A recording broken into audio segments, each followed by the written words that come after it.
preciso de ti, querido irmão, precioso és para mim, querido irmão, eu preciso de ti, querido irmão, precioso és para mim, querido irmão. Louvado e exaltado é o nosso Deus. Irmão, eu estava esperando o irmão Ramon, porque eu disse assim, hoje, para que o irmão, ele faça concluir a mensagem, mas a mensagem para mim está muito boa. Eu estou gostando muito de ouvir essa mensagem. Está filmando, viu, irmão? Louvado seja Deus. Está saindo aí, viu? O irmão Ramon... Está gravando aí. Está gravando já, viu? Amém. Ele vai estar com toda a liberdade de ficar na presença de Deus nessa tarde, né? E vai trazer a palavra do Senhor nessa tarde. Glória a Deus. Eterno Deus e glorioso Pai, aqui está o teu filho para fazer uso da palavra. Meu Pai, que não seja mais ele, mas o teu Espírito, Pai. Senhor, abre o entendimento do teu filho, ensina cada vez mais, Senhor, usa na palavra, Senhor, traz esta palavra, Senhor, para que o teu povo, ele coloque em seus corações. Pai, eu recebo esta palavra e coloco aqui no meu coração para que ela cresça e dê fruto na minha vida e que eu possa ser um grande testemunho, meu Pai e meu Rei e meu Senhor, não só eu, mas todos nós que aqui se encontram, que esta palavra possa entrar em nós e fazer um grande efeito nessa tarde, aleluia, e o Espírito Santo possa soprar em nós, aleluia, e fazer grandes coisas na nossa vida e na vida de todos aqueles que ouvem este Evangelho. Amém.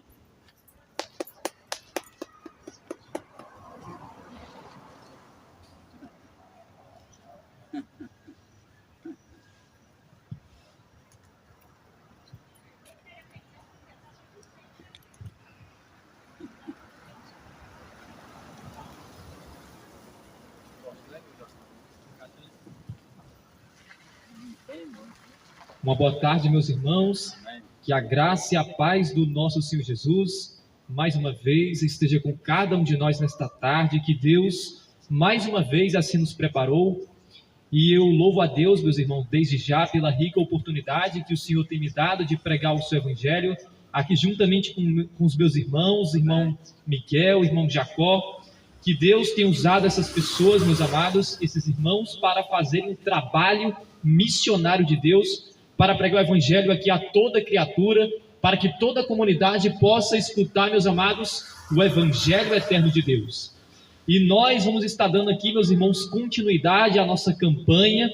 Todas as segundas-feiras a gente está tendo aqui a oportunidade, meus irmãos, de estudar a Palavra de Deus. Então, desde já, eu já convido a você que está escutando o som desta caixa, meus amados, tome sua Bíblia juntamente comigo para que nós possamos meditar nas palavras do nosso Deus. Então vamos aqui fechar os olhos mais uma vez para pedir a orientação do Santo Espírito de Deus. Oremos. Grandioso Deus e eterno Pai, Deus de infinita bondade e de misericórdia, estamos aqui, Senhor, diante da Tua presença, meu Deus, reconhecendo que nós não somos nada e que precisamos de Ti, meu Pai. Envia sobre nós o Teu Santo Espírito, meu Deus, para que Ele possa, meu Pai, nos convencer de nossos pecados, da justiça e do juízo. Nos abençoa neste momento, tomando o primeiro e o último lugar em nossas vidas. É assim que te oramos, já também te agradecemos, em nome e por amor de Jesus. Amém. Amém. Na semana passada, meus irmãos, nós tivemos a oportunidade de estudar um pouquinho sobre a profecia de Daniel 8,14, que é a profecia das 2.300 tardes e manhãs, onde fala da purificação do santuário celestial. Só que nós não tivemos a oportunidade de entender o que é esta purificação do santuário celestial. Pois bem, a purificação do santuário celestial, meus irmãos, é o próprio juízo pré-advento de Deus. A purificação do santuário celestial, ela está ligada à obra do sumo sacerdote, que ele entrava em cena uma vez por ano, no 10º dia do 7º mês do calendário judaico, que era o mês de Tisri, e este era o 7º mês. Ali o sumo sacerdote, ele entrava em cena na sala do Santíssimo, e ele entrava com o sangue do novilho e também com o sangue do bode. Para quê? Para realizar a purificação do santuário. Aquele era chamado na Bíblia, de acordo com Levítico, capítulo 16, era o dia da expiação, era um dia de juízo para a nação judaica. E interessante que a profecia de Daniel nos mostra em Daniel capítulo 7, verso 9 e 10, o profeta contemplando o antítipo desta visão, porque o santuário da terra, meus irmãos, ele era uma cópia do santuário que há no céu. Tudo o que acontecia no santuário terrestre era uma parábola, era uma sombra das coisas que haveriam de vir. O santuário da terra é o tipo, é o modelo, para que nós possamos entender o antítipo, que é o próprio santuário celestial, onde Deus habita. Deus habita no terceiro céu, é o paraíso de Deus. Aí está o trono de Deus, é daí que ele governa, é daí que ele está no controle de todas as coisas, como é nos mostrado em Apocalipse capítulo 4, quando João, meus irmãos, ele recebeu a ordem. Jesus fala: João, sobe aqui, meu filho, para que eu possa te mostrar as coisas que depois desta devem acontecer. E João, ele olha e ele vê uma porta aberta no céu, e ele escuta aquela primeira voz que, como de trombeta, ele ouvira falar com ele dizendo: sobe para aqui, e eu te mostrarei o que deve acontecer depois destas coisas. Então João, meus irmãos, naquele momento, que ali é exatamente o final da profecia das 2.300 tardes e manhãs, é o ano de 1844, João, ele contempla a porta do Santíssimo, e ele entra pela porta que dá acesso ao santuário celestial, e quando ele entra, meus irmãos, pela porta do santuário, ele já contempla o ancião de dias, sentado sobre o trono, com um arco-íris em cima de sua cabeça. E este ser que é resplandecente e que está sentado sobre o trono é semelhante à pedra de jaspe. E ao redor dele, meus amados, deste ser, a Bíblia fala que nós temos 24 tronos. E nestes 24 tronos temos 24 anciões.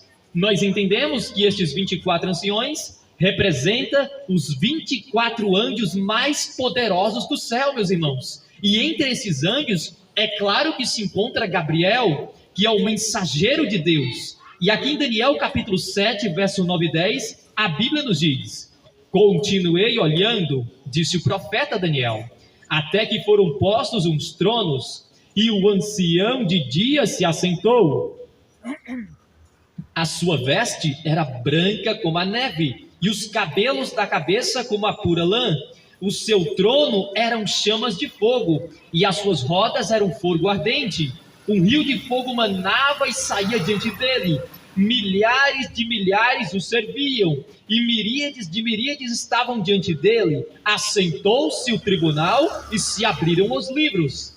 Então perceba claramente, meus irmãos, que aqui em Daniel capítulo 7, verso 9 e 10, é nos mostrado, irmão Jacó, a cena do tribunal celestial. O apóstolo Paulo, irmão Miguel, em 2 Coríntios, capítulo 2, o verso 10, fala que todos nós devemos comparecer perante o tribunal de Cristo, para que possamos prestar contas, meus irmãos, sobre tudo aquilo que nós fizemos. A Bíblia fala em Eclesiastes, capítulo 12, verso 13 e 14, ali o salmista, meus amados, Salomão, inspirado por Deus, já na sua velhice ele escreveu: olha, a suma de toda coisa é: teme a Deus e guarda os seus mandamentos, pois este é o dever de todo homem, porque Deus há de trazer a juízo todas as obras, até as que estão escondidas. Então não pense, meus irmãos, que você pode se esconder de Deus. Nós não podemos se esconder de Deus, meus irmãos. Se a gente for para a terra, o Senhor está lá. Se a gente for para embaixo da terra, Deus também está lá. Se a gente for para o mar, Deus também estará lá, meus irmãos. Então não tem como a gente, meus irmãos, fugir da presença do nosso Deus. O nosso Deus, meus irmãos, ele é onisciente, meus amados. A Bíblia fala que os seus olhos são como chamas de fogo. Deus, meus amados, ele tem nele os 7 Espíritos, que é uma referência ao próprio Santo Espírito de Deus. Os 7 olhos de fogo. Foi exatamente isso, meus irmãos, que João, ele contemplou. Quando entrou na sala do Santíssimo, ele viu ali o candelabro original do santuário celestial. O candelabro com 7 lâmpadas do santuário terrestre era apenas uma cópia do santuário celestial. E no santuário celestial, este candelabro com 7 lâmpadas é o próprio Santo Espírito de Deus, que é enviado sobre cada um de nós. Para quê? Para que possamos pregar o Evangelho de Deus a toda criatura com autoridade. E aqui, preste atenção que a palavra do Senhor nos diz: assim foi apresentado a visão do profeta, o grande e solene dia em que o caráter e a vida dos seres humanos seriam passados a limpo perante o juiz de toda a terra. Saiba, meus irmãos, que este juízo, ele está acontecendo agora, neste exato momento. E muitos irmãos estão brincando de ser cristãos, mas Satanás, ele não tem brincado de ser Satanás. Ele tem tragado vidas, ele tem tragado milhares de pessoas todos os dias. Mas ainda bem, meus irmãos, que existe uma porta que está aberta no céu, porque haverá um momento em que esta porta irá se fechar. E aqui nós vamos ter que enfrentar o tribunal celestial. E cada pessoa, meus irmãos, aqui é dito que será recompensado segundo as suas obras, como nos mostra em Apocalipse capítulo 22, o verso 12. Lá fala que Jesus, ele virá para retribuir a cada um segundo as suas obras. Lembre-se, a salvação, irmão Miguel, é unicamente pela graça. Efésios capítulo 2, o verso 8 e 9, o apóstolo São Paulo não deixa nenhuma dúvida: e pela graça sois salvos, mediante a fé, e isto não vem de vós, é dom de Deus, não de obras para que ninguém se glorie, mas somos feituras suas, criado em Cristo Jesus para as boas obras. Então nós somos salvos unicamente pela graça, mas no momento de sermos pesados na balança, o que vai contar são as obras, meus irmãos. Então tudo que nós fazemos está sendo registrado nos livros de registro do céu. Não pense que você pode se esconder do Altíssimo. Ele está escrevendo nos livros tanto as boas obras quanto também as más obras.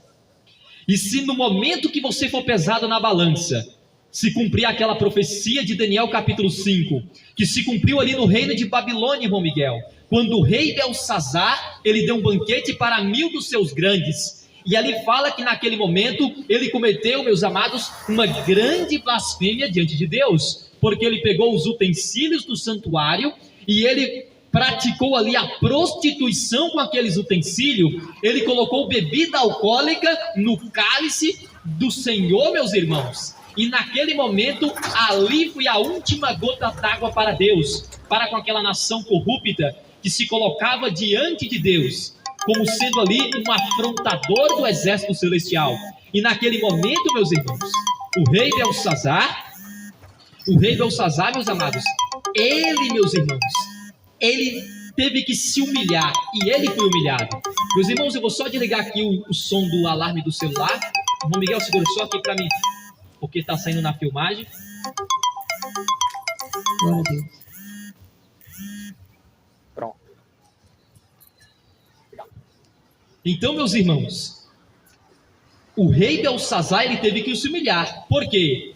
Porque naquela noite, que de acordo com a história, era a noite 13 de outubro do ano 539 a.C., isso de acordo com os historiadores, naquele momento, meus irmãos, apareceu uma escritura na parede, apareceu uma mão, que aquela mão, meus irmãos, é a própria mão de Cristo Jesus, a mão do grande arcanjo Miguel, e ele escreve na parede em aramaico, Mene, Mene, Tekel e Parsim. Você pode encontrar isso em Daniel 5, 25, Mene, Mene, Tekel e Parsim. Mas o que significava aquela escritura? Naquele momento, meus irmãos, os joelhos do rei, a Bíblia conta que começou a bater um no outro, irmão Jacó, porque ele sabia que ali tinha chegado o fim para aquele reino. Ele sabia que a gota d'água já era, que a porta da graça já tinha fechado ali para a Babilônia como nação, e ela deveria cair diante do Senhor. E interessante é que ele não entende o que está escrito na parede, e naquele momento nenhum dos sábios entenderia, apenas um homem, porque naquele momento só tinha um homem naquele reino que sabia a língua do aramaico. Interessante, Deus escreveu em aramaico porque ele sabia que o único homem que poderia ler em aramaico era Daniel, e Daniel já estava com 90 anos de idade quando ele foi ler aquela escritura diante do rei, e ele disse, e ele interpretou a escritura, ele disse, olha, rei Belsazar, sabe o que está escrito aí na parede? O que está escrito é que seu reino foi dado aos medos e aos persas, e você foi pesado na balança e achado em falta, meus irmãos. Então, muitos nos últimos dias, no momento do tempo do fim, que é o momento em que nós estamos vivendo nos dias atuais, muitos, milhares, como areia do mar, serão pesados nas balanças do santuário e serão achados em falta. Receberão a recompensa da morte eterna, a vergonha e horror eterno. Mas a promessa de Deus, meus irmãos, para cada um de nós, é que nós não venhamos a tomar o cálice da ira de Deus, mas que possamos tomar o cálice de misericórdia, porque Jesus, ele tomou o cálice da ira em nosso lugar. O salário do pecado é a morte, mas o que é o pecado? De acordo com 1 João 3,4 e Romanos capítulo 7, verso 7, o pecado é a transgressão dos 10 mandamentos de Deus.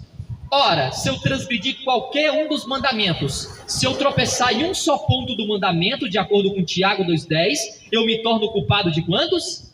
De todos. Porque 10 menos 1 na matemática de Deus é 0, meus irmãos. Para Deus, ou é tudo, irmão Jacó, ou não é nada. Nós precisamos se consagrar completamente ao nosso Deus. Precisamos colocar o nosso corpo como sacrifício vivo, puro, santo e agradável a Deus, porque este é o nosso culto racional. E aqui nesta cena, meus amados, de Daniel capítulo 7, o ancião de dias é Deus o Pai. O salmista escreveu, antes que os montes nascessem e se formasse a terra e o mundo, de eternidade em eternidade tu és Deus. Salmos capítulo 90, verso 2. Ele, meus irmãos, Deus o Pai, ele é a fonte de todo ser e de toda lei, que deve presidir o juízo. Qual será a norma do juízo? Quando a gente vai para Tiago, capítulo 2, o verso 10 a 12, ali fala que nós seremos julgados, irmão Miguel, irmão Jacó, pela lei da liberdade. E qual é a lei da liberdade? Tiago 2,10, no mesmo capítulo, declara qual é a lei: os 10 mandamentos. Então eu e você, nós seremos julgados de acordo com os 10 mandamentos de Deus.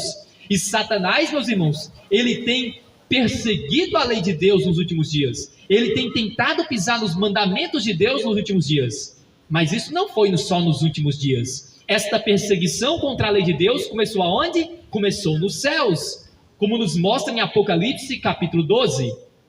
Em Apocalipse capítulo 12, verso 1, se você ler o verso anterior, que é Apocalipse capítulo 11, verso 19, ali fala o momento em que se abre o santuário que há nos céus, e o profeta João, ele tem a oportunidade de contemplar o Santíssimo, e ele vê no santuário celestial, irmão Jacó, a Arca da Aliança. A Arca da Aliança, irmão Miguel, ela se encontra no santuário celestial. Mas a pergunta é, para você que está em casa também acompanhando pela internet, o que é que tem dentro da Arca da Aliança, meus irmãos? E a própria Bíblia responde, e é no Novo Testamento, porque muitos irmãos têm pisado também no Antigo Testamento. Quando é para pedir dízimo e oferta, as pessoas vão para onde? Para o Antigo Testamento. Mas quando é para pregar outras verdades da palavra de Deus, eles fogem, meus irmãos, dos textos inspirados.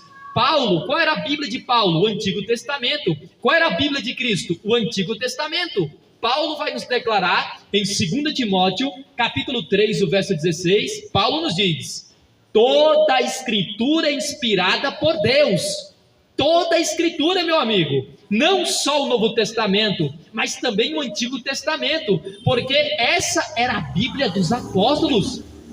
O Antigo Testamento, meus irmãos, ele é a base para construir as paredes. O Antigo Testamento é o pilar, é o alicerce, meus irmãos, e as paredes é o Novo Testamento. Então não existe Novo Testamento sem o Antigo Testamento. Ambos, tanto o Antigo quanto o Novo, representam as duas testemunhas de Apocalipse capítulo 11.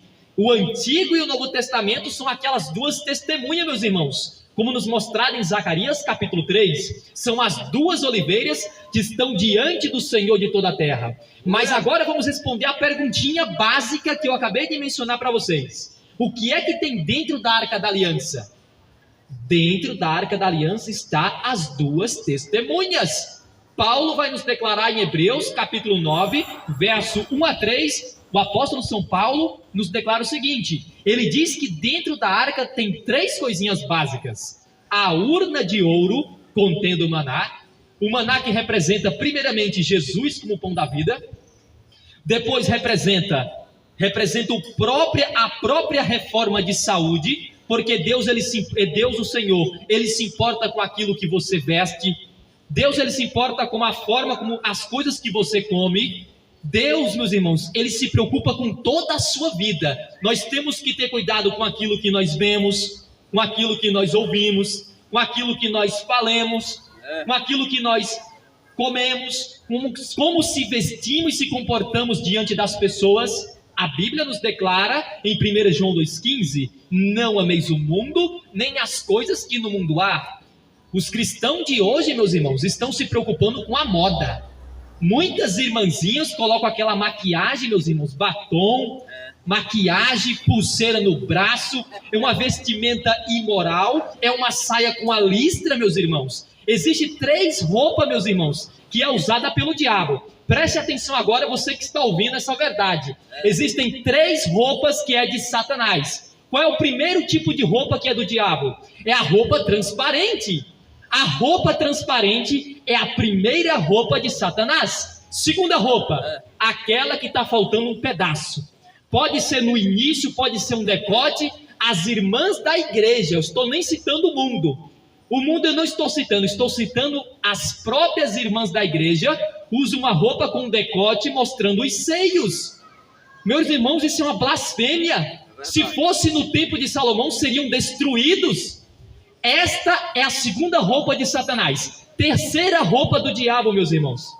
Vamos lembrar, peraí, primeiro tipo de roupa é a roupa transparente. A segunda roupa, ela falta pedaços no corpo. E a outra roupa, meus irmãos, que é do diabo, e essa também tem predominado no povo de Deus, é a roupa colada, meus irmãos. Existem até mesmo muitos varões, homens de Deus, que sobem na plataforma, na tribuna, eles malham na academia, justamente para se mostrar, e eles colocam aquela roupa colada social, meus irmãos, mostrando os músculos. Lembre-se, tudo é vaidade, meus irmãos.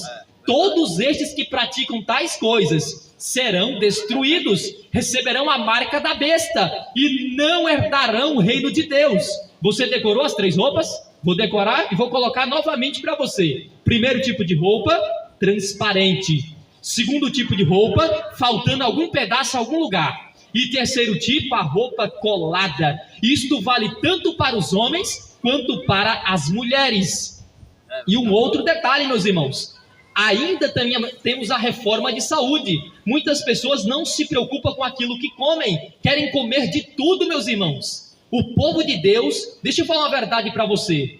Todos os 144 mil no tempo do fim serão vegetarianos, meus irmãos. Eles não comem qualquer coisa. Por quê? Porque eles, meus irmãos, eles glorificam a Deus. Tanto na comida, quanto na bebida, quanto em todas as áreas da sua vida. 1 Coríntios capítulo 10, o verso 31, o apóstolo Paulo nos declara: quer comais ou quer bebais, ou façais qualquer outra coisa, fazeis tudo para a honra e glória de Deus. É assim que nós glorificamos a Deus. Não apenas aqui, irmão Miguel, chegar aqui e ficar falando aleluia, glória a Deus. Meus amados, isso não é glorificar a Deus. Glorificar a Deus é glorificar a Deus através das obras, não só com palavras, mas também com atitudes. A fé, meus amados, a verdadeira fé viva, ela é acompanhada das boas obras. Todo aquele que diz que tem fé, mas não pratica os 10 mandamentos de Deus, não pratica as boas obras, esses estarão à esquerda de Jesus, e Jesus falará para eles, meus irmãos: maldito é todo aquele que está à minha esquerda, e bendito é todo aquele que está à minha direita. As pessoas adoram Jesus Salvador, todo mundo adora o Jesus Salvador, mas elas odeiam Jesus Senhor. Porque uma coisa é eu entender que Jesus é meu Salvador, Ele passa a mão por cima de todos os pecados. Mas outra coisa, irmão Miguel, é você entender o Jesus Senhor, que você é escravo desse Cristo. Paulo fala em Gálatas 2:20, já não sou eu quem vivo, mas Cristo vive em mim. E este viver que agora eu vivo na carne, eu vivo pelo poder do Filho de Deus. E este poder, meus irmãos, é o próprio Santo Espírito de Deus, que será derramado de forma adicional na vida daqueles que realmente querem uma coisa séria com o Senhor. No mundo existem 8 bilhões de pessoas, mas sabe, meus irmãos, o Senhor, Ele olha para a terra e Ele não vê nenhum justo sequer. Todos estão destituídos da glória de Deus e do seu poder. E é por isso que aí que nós precisamos da graça, meus irmãos. Nós recebemos a graça e o apostolado para obediência, mas nunca se esqueça, a graça de Jesus nunca aboliu a sua lei, porque se a lei de Deus fosse abolida com a graça, como muitos têm pregado por aí em várias igrejas, imagine, se a lei de Deus fosse abolida, irmão Jacó, irmão Miguel, então a partir de hoje, irmão Ramon vai adorar quantos deuses ele quiser, porque o primeiro mandamento dos 10 diz: não terás outros deuses diante de mim. Ora, se a lei de Deus foi abolida, então a partir de hoje eu vou adorar milhares de deuses? É verdade. Segundo mandamento: não farás para ti imagem de escultura. Ora, se esse mandamento também foi abolido, a partir de hoje eu vou para a Igreja Católica Apostólica Romana adorar estátuas. Isso está correto, meus irmãos? Você que está em casa agora neste momento, você acha que está correto? E você que está agora nesse condomínio aqui do José Euclides, você acha que está correto? Terceiro mandamento: não tomarás o nome do Senhor teu Deus em vão. Mas aí muitos se perguntam: mas qual é o nome de Deus? O nome de Deus, meus irmãos, está lá em Salmos 119, verso 55. O nome de Deus, a Bíblia fala, o salmista, inspirado pelo Espírito Santo, ele diz que o nome de Deus é a sua própria lei. Aí está o nome de Deus. Então não tomarás o nome do Senhor teu Deus em vão. O mandamento está dizendo o seguinte: não guarde a minha lei em vão, porque todo aquele que guardar a minha lei em vão, Deus não terá por inocente. Imagine você, se este mandamento também foi abolido, a partir de hoje eu não preciso, irmão Miguel, ter mais reverência na casa de Deus, irmão Jacó.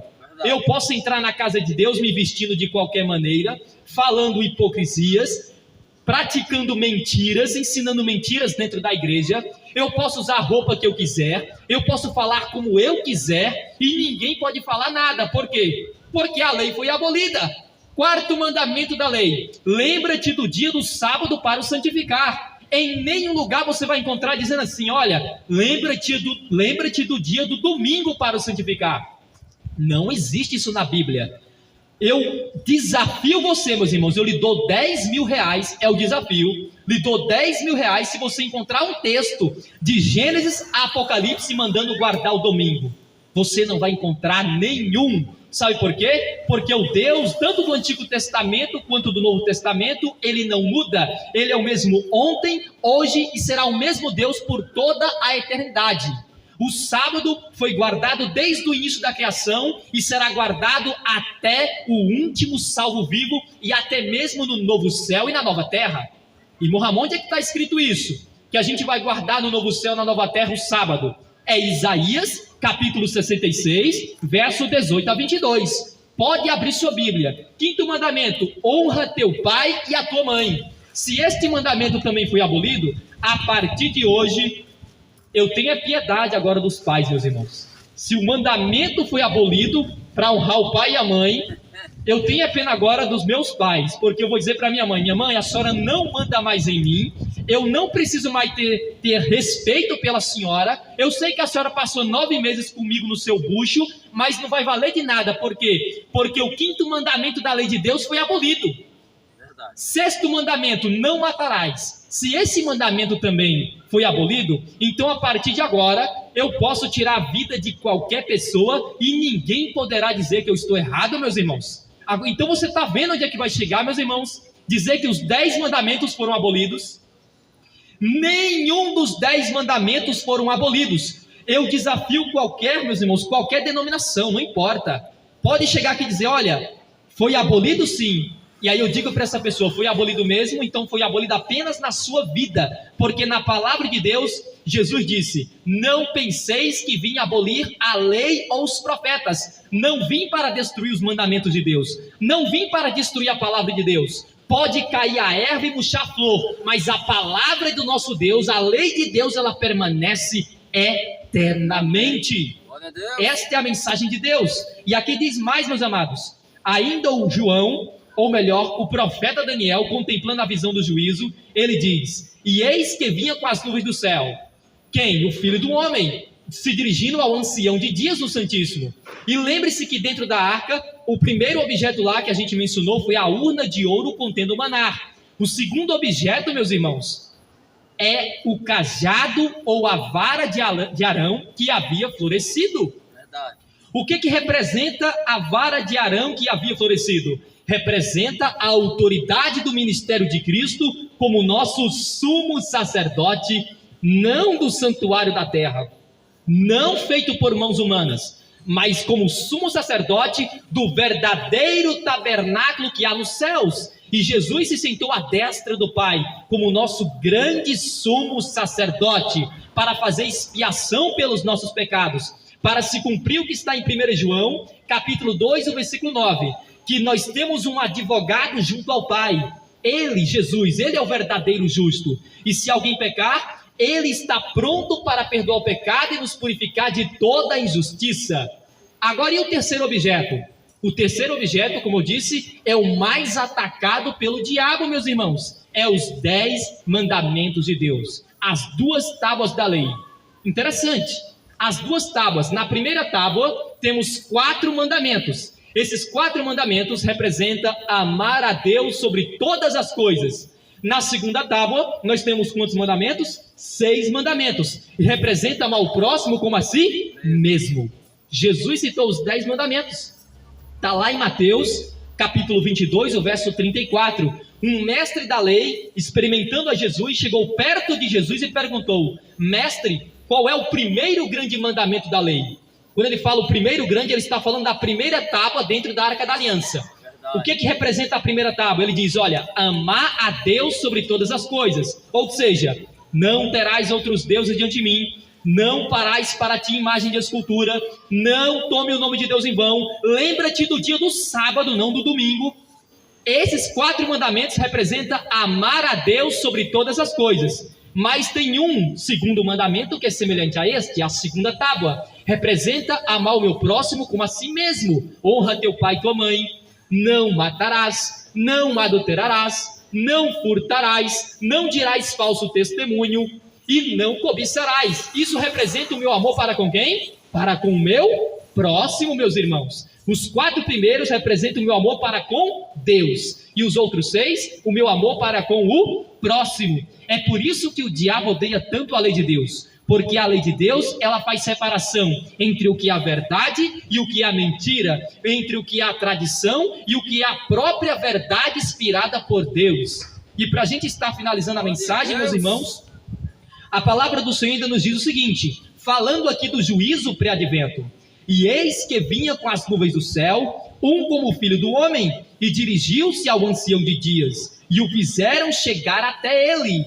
Jesus se dirigiu até o Santíssimo na sala do santuário celestial para tomar o livro da mão do Pai, o livro selado com 7 selos. Aquele, meus amados ouvintes, representa o livro do juízo, onde está escrito tanto as nossas boas obras, irmão Jacó e irmão Miguel, quanto as nossas más obras. Então não pense que você vai escapar do juízo, mas também não precisa temer o juízo, meus irmãos. O juízo de Deus não é para condenar, o juízo de Deus é para salvar. Agora, todos aqueles que não participarem do juízo de Deus, juízo de salvação, que é chamado de juízo pré-advento, porque acontece antes da volta de Jesus, todos esses que não participarem desse juízo já estarão condenados.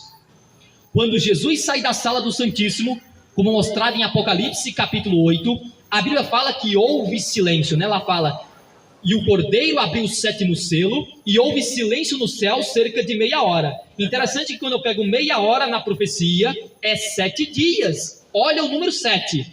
Por que o Apocalipse cita tanto esse número 7? Porque o 7 representa o 4º mandamento da lei de Deus. Qual é o 4º mandamento da lei de Deus? Lembra-te do dia do sábado, porque este é o 7º dia. Então no Apocalipse você tem um sábado sendo recordado desde o capítulo 1 até o capítulo 22. Você tem 7 igrejas, 7 selos, 7 trombetas, 7 taças, 7 bem-aventuranças. A Bíblia está repleta desse número 7, para fazer você lembrar, meus irmãos, que o diabo, ele odeia o 4º mandamento da lei de Deus, e que ele tentaria destruir esse mandamento no tempo do fim. Jesus fala: orai para que a vossa fuga, isso nos últimos dias, não se dê nem no inverno, e nem o quê? No 7º dia, nem no sábado, porque esse dia seria perseguido nos últimos dias. O mandamento mais pisado pelo diabo hoje é o 4º mandamento da lei de Deus. E interessante, meus irmãos, que aqui nós temos a cena do Santíssimo. Jesus entra no Santíssimo, mas quando chega no 7º selo, houve silêncio no céu cerca de meia hora, 7 dias, e neste momento o juízo finaliza. Preste atenção agora, o juízo finaliza. Os 7 anjos que estão na sala do Santíssimo recebem as 7 trombetas, e agora eles vão se preparar para tocá-las, mas eles ainda não podem tocá-las até que aquele anjo, que é Jesus, ele sai do Santíssimo, e a Bíblia diz que ele sai com incensário de ouro na mão. Quem é aquele anjo com incensário de ouro na mão? Quem é o único que pode interceder por mim e por você? Quem é o único mediador entre Deus e os homens? É Cristo, meus irmãos. Aquele anjo é Jesus, e ele está com o incensário, irmão Miguel, na mão, e ele vem para fazer a última intercessão pela raça humana. E quando ele finaliza, quando o número dos 144.000 se completam, estão todos numerados e selados, então a Bíblia diz em Apocalipse capítulo 8, verso 5, ele pega o incensário, meus irmãos, enche de fogo do altar e lança sobre a terra. Então os 7 anjos que estavam diante de Deus começam agora a tocar as 7 trombetas, e começa agora a destruição da terça parte da terra, a terça parte do mar, a terça parte do rio. E quem é que causa essa destruição? Já dá para perceber quem é que causa essa destruição. Quem é o anjo da terça parte? Quem foi o anjo que destruiu a terça parte do céu, meus irmãos? Só tem um: o diabo.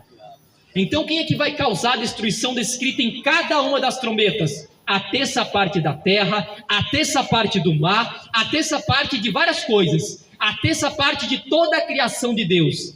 Quem vai receber essa permissão para destruir a terça parte é Satanás. Mas por que ele só pode destruir a terça parte? Porque ele só conseguiu destruir uma terça parte do céu. Então a Bíblia nos mostra que ele é um poder limitado, ele é um poder vencido. E para finalizar a mensagem desta tarde, eu gostaria de falar uma frase para você, e que fique no seu coração, meus irmãos. Do lado direito estão os filhos de Deus, e esses a Bíblia fala em Romanos capítulo 8, verso 35. Estes são mais que vencedores. Decorou? São mais que vencedores. Mas do lado esquerdo nós temos os perdidos, que receberam a marca da besta no tempo do fim. Esses, meus irmãos, preste atenção, esses são mais que perdedores. Eles escolheram estar do lado de um anjo que é perdedor, que perdeu desde o início e vai continuar perdendo até a volta de Jesus. Mas o convite de Deus para mim e para você nesta tarde, nesta parte escura que já estamos de noite, o convite de Deus para mim e para você a porta do Santíssimo, do Santuário Celestial, ainda continua aberta. Mas eu tenho ainda, meus irmãos, uma má notícia agora. Preste atenção na má notícia. A boa notícia é que a porta ela está aberta, mas a má notícia é que ela já está quase fechada. A má notícia é que ela já está quase fechada. E eu gostaria de citar Apocalipse 3:20, que Jesus fala de uma outra porta. Da porta do Santíssimo, nem eu e nem você temos o controle para abrir ou fechar. Só Jesus, irmão Jacó, pode fechar essa porta. Como nos mostra Lucas capítulo 13, verso 25. Lá fala que o dono da casa, quando ele estiver se levantando para fechar a porta, então os que estarão salvos continuarão salvos, e os que estão perdidos continuarão perdidos. Mas existe uma outra porta. Essa porta nós temos o poder sobre ela. Esta é a porta do nosso coração, meus irmãos. Apocalipse capítulo 3, o versículo 20 nos declara. Jesus diz: eis que estou à porta e bato. Se alguém ouvir a minha voz e abrir a porta, eu entrarei na sua casa, eu entrarei na sua vida, eu entrarei no seu coração, cearei com ele e ele ceará comigo, meus irmãos. Esta é a promessa de Deus. Mas sabe, se ele está batendo do lado de fora, é porque dentro do seu coração está o diabo e seus anjos, com o mundo, a carne, com as tendências pecaminosas. Mas você precisa expulsar o diabo da sua vida, e você precisa abrir a porta do seu coração, para que Jesus ele entre na sua vida, para que possa se cumprir Isaías, capítulo 55, versos 6 e 7, que diz, para a gente finalizar: buscai ao Senhor enquanto se pode achar, e o invocai enquanto está perto. Hoje é o dia da salvação, meus irmãos. Exortai-vos a cada um, durante o tempo que se chama hoje, para que nenhum de vós seja endurecido pelo engano do pecado. Hebreus 3,13. E aqui, desde já, eu gostaria de agradecer minha rica oportunidade, em nome de Jesus. Agora vamos aqui finalizar com a oração. O irmão Miguel vai estar orando por nós, meus irmãos, por você. Convido você também a se ajoelhar, aqueles que puderem estar se ajoelhando aí, meus irmãos, para a gente estar em ato de humilhação perante o Senhor. Eu vou estar me ajoelhando aqui para poder estar em ato de humilhação diante do nosso Deus. Amém. Amém. Louvado seja o nosso Deus. Foi uma palavra da parte do Senhor que para mim, irmão, eu digo para Jesus também, para o nosso Deus, que eu nessa noite eu quero mais ainda a presença dele na minha vida. Faz de conta, irmão, eu sempre tenho dito, faz de conta que é o primeiro culto que nós estamos fazendo aqui. Sabe por quê? Porque nós queremos a presença de Deus. Eu quero que Deus trabalhe como Ele está trabalhando na minha vida. Eu também recebo essa palavra e guardo ela escondida, como disse Davi, no coração. Pai, nessa noite, Pai, olha para teu filho que pregou essa palavra. Sê com ele, Pai amado. Meu Deus amado, derrama a tua graça, Senhor, e manifesta o conhecimento da palavra, o teu poder, Senhor, o teu Espírito Santo sobre ele. Pai, sê com ele no seu lar.